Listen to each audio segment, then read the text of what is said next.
This is the brief on René Descartes. So get this, 400 years before we were worrying about computer simulations, this thinker just dismantled reality. He asked this wild question. What if some, demon was faking our entire existence? We're talking about René Descartes.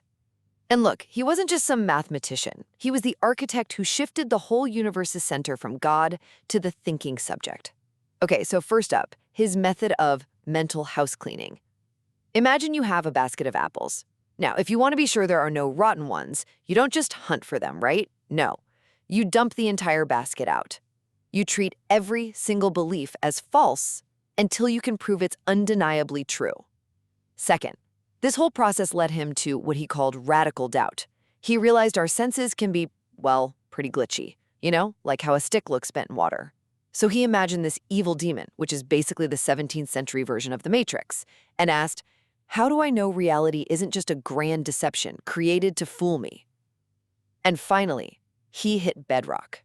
I mean, even if a demon is tricking him, the very act of being tricked requires someone to be tricked. The doubt itself proves the doubter exists. And that's where we get the famous line, cogito ergo sum, I think, therefore I am.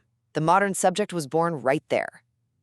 In our era of deep fakes and cognitive bias, maybe we all need to borrow a little of that skepticism and empty our own baskets to find the truth. If you're ready to dive deeper into the labyrinth of these ideas, click the channel logo and join us at English